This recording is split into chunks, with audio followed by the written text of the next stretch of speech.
somebody sent a said you're making fun of me cause I'm young and got no money. No got any time with student books, I got no time to study. Well, I can't wait to tell you all about her, all about the weekend.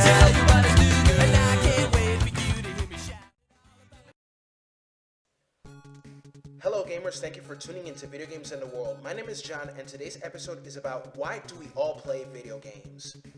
Not only that, also about why we love it and how much of a positive influence it can be to many, as well as how it brings people together, as if you're going to a family game night playing cards, Monopoly, Parcheesi, or going to a family or friend's house for a Sunday football night or the Super Bowl. To some, video games are just a hobby for fun, which in so many ways is actually true, but to so many, gaming is a way of life. Of course, video games were always portrayed in a positive light by the many households that play them, bloggers and even game developers and even game journalists as well. However, the mainstream media, government officials, lawmakers, religious leaders, and activists have always put video games in a negative light. As said at the near conclusion of the previous episode, to say that video games are bad for you, the same thing they said about rock and roll and even rap music. People who said that rock and roll was bad were many who claimed that it was devil worship music. Even the Kiss band was accused of such things, but countless times it has been debunked. Rock and roll is just secular music, and Kiss as well. People thought that rap music promoted violence, but the music with profanity, drugs, guns, and sex with women is a reflection of the rapper's reality, almost like poetry, as one of my best friends said in college to me. So, let us begin this episode, shall we? Episode 4, Why We Play. Many people think that in video games you only save princesses, save aliens, shoot zombies, shoot bad guys, and dismember huge monsters of the Greek mythology and so on. But no.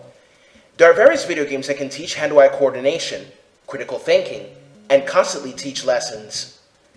Video games are art imitating life in a certain way. Video games have evolved to be more than just saving princesses, sapping aliens, shooting and dismembering zombies and monsters, fighting crime, or being a hitman for hire to the point of affecting the storyline based on the choices you make. For example, Telltale's The Walking Dead, Telltale's Game of Thrones, Telltale's Batman, Life is Strange, and many more. Now many ask the question, why do you play video games? Of course, many will come with the shortest and simplest of answers. Because they're fun, or because they're exciting. If someone came to me and asked me that question, my answer would be this.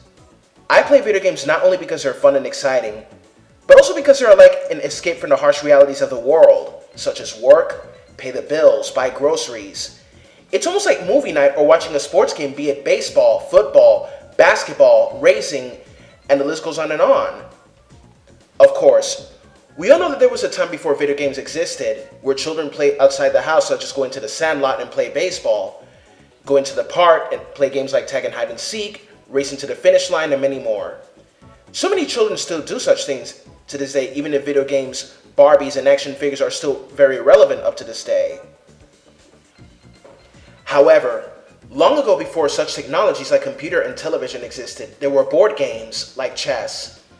Chess is a strategic type of board game where you have to take down pawns, towers, knights, bishops, queens, and kings. This game was played to teach war and military strategies to noblemen in the Middle Ages. There were also games similar to chess, such as checkers and Chinese checkers. Over time, a lot of people went accepting video games as a form of entertainment that brings people together, but there are still others who think otherwise. Many people still think that video games teach children to be violent, that they're destroying education, demean certain people, etc. But time and again, the negative portrayal of video games by the mainstream media, politicians, lawmakers, religious leaders, and activists has been debunked over and over by bloggers, game developers, game designers, and so on. According to Scott Rigby, gaming researcher and co-author of the book Glued to Games, video games help us satisfy 3 core needs in our lives, such as competence, autonomy, and relatedness.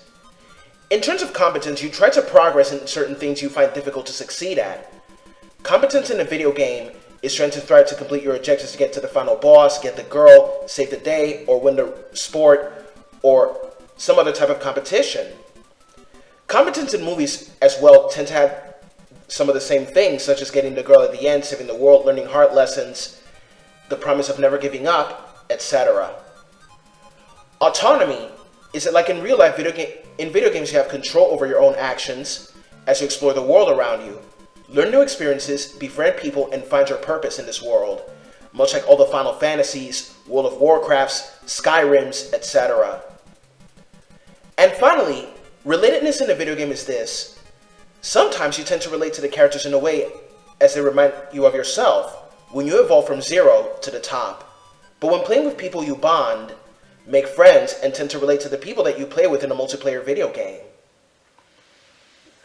Jay McGonigal, game designer and author of the book, Reality is Broken, Why Games Makes Us Better and How They Can Change the World. Video games are an opportunity to focus our energy with relentless optimism at something we're good at or getting better at and enjoy. In other words, gaming is the direct emotional opposite of depression.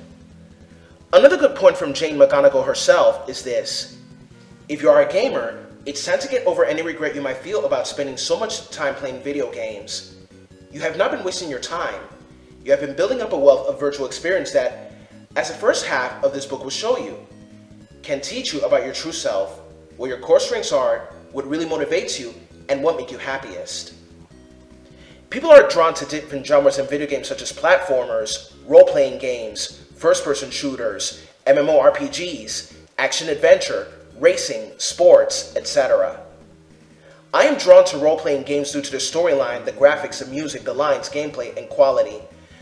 Another thing that draws me so much into RPG is how they emulate real-life histories like the War of the Roses, and also fictional stories that could take place in a Star Wars or Star Trek type of world, or a Tolkien-style type of world. And not to mention the religious references such as Catholicism, Buddhism, Taoism, Islam, and many more. My favorite examples are Final Fantasy, Mass Effect, Lufia, Chrono Trigger, Fire Emblem, and many more. My other favorite genres are platformers like Mario, Sonic, Mega Man, Castlevania, and many more. Not to forget action-adventure games like Assassin's Creed, The Legend of Zelda, Tomb Raider, and Uncharted. And the greatest thing about such genres is solving difficult puzzles that teach you how to think, quick hand-to-eye coordination, and even playing with friends and family to triple the fun. Many gamers met online, strong friendships were formed, and even gamers proposed marriage publicly at gaming conventions such as E3, GamerX, the LGBT Gamer Convention, Tokyo Game Show, and many more.